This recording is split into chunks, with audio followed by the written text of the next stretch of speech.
भारत में क्रिकेट की दीवानगी किसी से छिपी नहीं है। मैंने तो कई बार वर्ल्ड कप या फिर बड़े क्रिकेट मुकाबलों की वजह से अपना स्कूल कॉलेज भी बंक किया है। हो सकता है आपने भी किया हो। आप जहां भी रहते हो, रविवार को बच्चे तो बच्चे, बड़ों की भी एक न एक टोली आपके आसपास क्रिकेट खेलती नजर आ ही जाती है। कंपनियां अपने प्रोडक्ट्स की मार्केटिंग में भी इस दीवानगी का जमकर फायदा उठाती हैं। पर हमारे मोटा भाई मुकेश अंबानी तो इससे भी एक कदम आगे निकल गए हैं और उन्होंने क्रिकेट को ही अपना प्रोडक्ट बना दिया है। नमस्कार दोस्तों, हमारे चैनल पर आपका स्वागत है। आप जिस तरह हमारी मेहनत को पसंद कर रहे हैं और अपना प्यार दे रहे हैं, उसके लिए आपका धन्यवाद। लेकिन अगर आप चैनल पर पहली बार आए हैं या आपने चैनल को सब्सक्राइब नहीं किया है तो जल्दी से सब्सक्राइब करें और बेल आइकन प्रेस कर दें ताकि आपको आने वाले वीडियोस की नोटिफिकेशन मिलती रहे।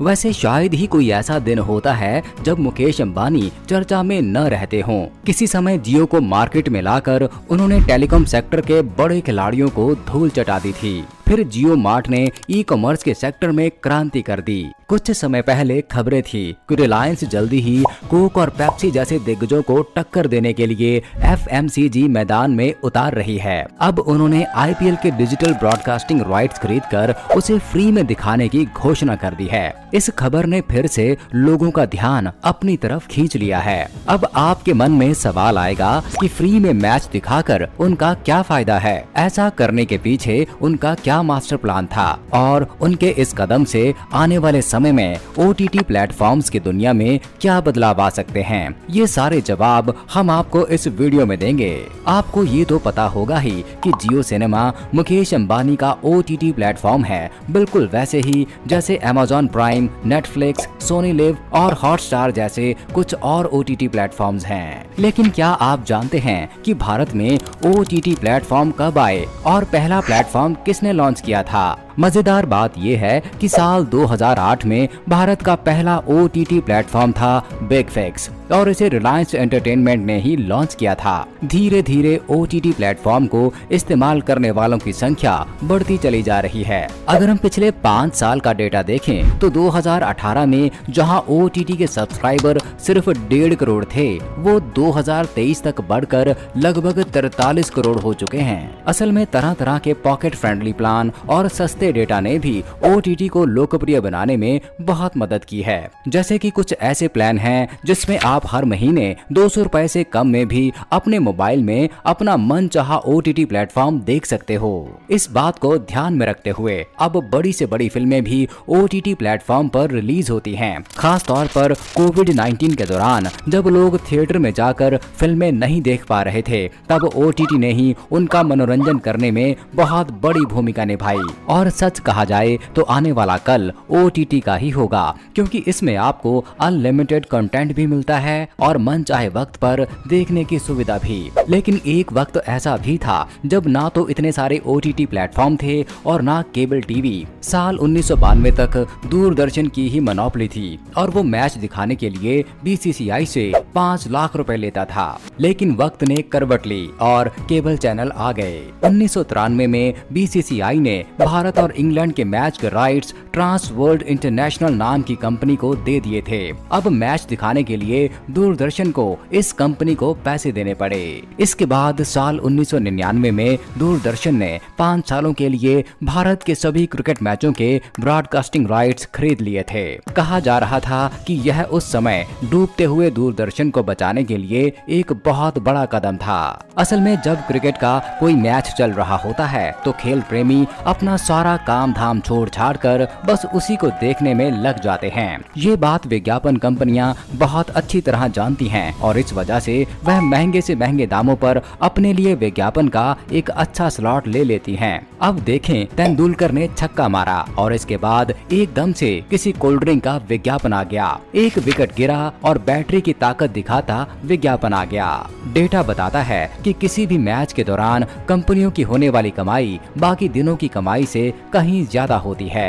यानी कंपनियों ने क्रिकेट को अपने लिए बहुत अच्छा मार्केटिंग प्लेटफॉर्म बना लिया है। लेकिन जैसा हमने पहले कहा था कि हमारे मुकेश अंबानी इससे एक कदम और आगे निकले और उन्होंने क्रिकेट को ही अपना प्रोडक्ट बना लिया। नहीं, क्रिकेट की कोई फैक्ट्री नहीं बन रही है, लेकिन उन्होंने आईपीएल को फ्री में दिखाने का फैसला कर लिया है। आगे क्या होगा और इससे पहले कल क्या हुआ था वो देखते हैं, ताकि आपको मुकेश अंबानी के इस फैसले की वजह समझ आ जाए। अभी तक हम हॉटस्टार पर आईपीएल देख पाते थे, पर क्या आप जानते हैं पहले इनके सिर्फ 50 लाख सब्सक्राइबर थे, लेकिन आईपीएल ब्रॉडकास्टिंग के दौरान ये संख्या बढ़कर 300 करोड़ के ऊपर जा पहुंची। इसी बात से आप आईपीएल के दीवानों और उनकी ताकत का अंदाजा लगा सकते हैं। यानी ये मैच किसी मैग्नेट की तरह होते हैं। आप जरा सोचिए कि यही चीज उनको अगर फ्री में देखने को मिल जाए तो कौन सा ऐसा इंसान होगा जो भला जियो सिनेमा की तरफ अपना रुख नहीं करेगा।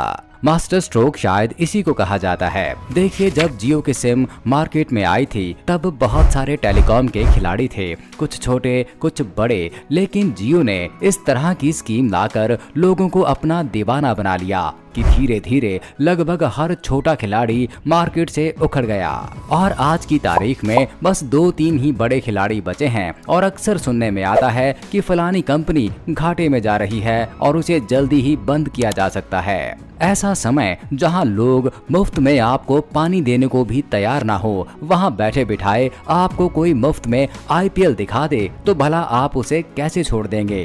पिछले 5 सालों यानी 2017 से 2022 तक आईपीएल के डिजिटल और टीवी दोनों राइट्स मिलाकर लगभग 16,500 करोड़ की कीमत के थे, लेकिन मुकेश अंबानी ने सिर्फ डिजिटल राइट्स ही 23,000 करोड़ में खरीद लिए। इस वजह से टीवी राइट्स की कीमत भी इतनी ही बढ़ गई और हॉटस्टार ने उसे 23,000 करोड़ में ही खरीदा, यानी ये कीमत 3 गुना बढ़ गई। आपको एक बार तो ये लगेगा कि ये घाटे का सौदा है, यानी असली फायदा तो बीसीसीआई का है और खरीदारों का घाटा। लेकिन क्या आपको सच में लगता है कि मुकेश अंबानी नाम का शख्स कोई घाटे का सौदा करेगा? जियो की कहानी से ही समझ लीजिए। इतनी बड़ी कीमत पर हर साल आईपीएल के राइट्स खरीदना हर कंपनी के बस की बात नहीं है। पहले जहां मैदान में 5 से 7 खिलाड़ी थे, अब 3 से 4 बचे हैं। अगर आने वाले समय में आईपीएल के राइट्स दुगने भी हो गए, यानी 70 से 80 हजार करोड़, तो शायद ये बचे हुए खिलाड़ी भी न टिकें। यानी जैसे जियो के टेलीकॉम सेक्टर में मोनोपोली हो गई है, वैसे ही ओटीटी में भी ये मोनोपोली बना लेगा। डेटा कहता है कि आईपीएल मैच के दौरान लगभग 2 से 2.5 करोड़ लोग तो डिजिटल तरीके से मैच देख रहे होते हैं, यानी टीवी के अलावा दूसरे तरीके जैसे मोबाइल पर। लेकिन इसमें फिर भी टीवी पर मैच देखने वाले ही सबसे ज्यादा होते हैं। आपने भी देखा होगा कि जब कभी मैच चल रहे हों तो दुकानों, होटलों वगैरह में भी अच्छी खासी भीड़ इकट्ठी होने लगती है, पर आने वाले समय में डिजिटल प्लेटफॉर्म का ही बोलबाला होगा। खैर जो भी हो, पर हॉटस्टार ने अगर आईपीएल राइट्स खरीदे थे तो वो इतने पैसे कमा भी लेता था, क्योंकि उसे सब्सक्राइब करने के लिए आपको पैसे चुकाने पड़ते थे। अब यहाँ सवाल आता है कि जियो सिनेमा पर तो आपको फ्री में आईपीएल दिखाया जाने वाला है, तो भला वसूली कैसे होगी? चलिए हम पॉज लेते हैं, तब तक आप अपने जवाब कमेंट सेक्शन में बता दीजिए। उम्मीद है आपने जवाब लिख दिया होगा। देखिए, रावण के 10 सिर थे, मुकेश अंबानी के 10 सिर ना होते हुए भी वो 10 तरीकों से सोच लेते हैं। सबसे पहले उन्होंने पब्लिक को अपनी तरफ खींचा फ्री शब्द का इस्तेमाल करके। मार्केटिंग की साइकोलॉजी भी यही कहती है कि ये फ्री शब्द बहुत बड़ी ताकत रखता है। तो जनाब, ऑडियंस मिल गई और कैच था फ्री फॉर ऑल, यानी बिना कंडीशंस अप्लाई किए। अब दूसरी बड़ी परेशानी थी भाषा की, तो लोगों के सामने उनकी मनपसंद भाषा का ऑप्शन रख दिया, यानी अब लगभग 1 दर्जन भाषाएं हैं जिनमें आप मैच एंजॉय कर सकते हैं। इसके बाद एक और बेहतरीन बदलाव हुआ। अभी तक हम मैच उसी एंगल से देख पाते थे जैसा ब्रॉडकास्ट होता था। आसान भाषा में बोले तो या तो बैट्समैन का एंगल या फिर बॉलर का एंगल, लेकिन जियो ने एकदम आगे आगे बढ़कर आपको चॉइस दे दी कि आप मनपसंद एंगल से मैच देख लीजिए, और तो और आप लाइव मैच को भी रिवाइंड करके देख सकते हैं। इन सब को देखकर आपको नहीं लगता कि पहले के 300 मिलियन दर्शकों की गिनती बहुत बढ़ जाएगी? अंदाजा लगाया जा रहा है कि ये नंबर दोगुना हो सकता है। ऊपर से जो डिजिटल प्लेटफॉर्म के देखने वाले थे वो भी बढ़कर 100 करोड़ तक जा सकते हैं। अब जरा देखते हैं कि इस समय किस OTT प्लेटफॉर्म के कितने सब्सक्राइब्स हैं। जनवरी 2023 की रिपोर्ट कहती है कि Hotstar 4.9 crore, Amazon Prime 2.1 crore, Sony LIV 1.2 crore, ZEE5 0.75 crore, Netflix India 0.55 crore.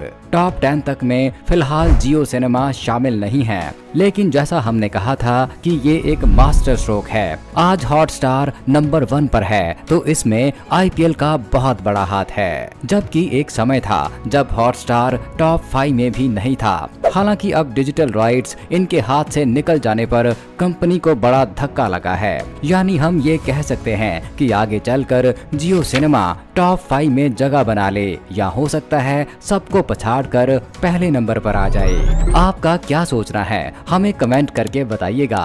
तो ये था आज का वीडियो। अपने रिव्यूज जरूर शेयर कीजिए। वीडियो पसंद आए तो ज्यादा से ज्यादा लाइक, शेयर और कमेंट कीजिए, और चैनल को सब्सक्राइब जरूर कीजिए। अगले वीडियो में मिलते हैं, तब तक जय हिंद।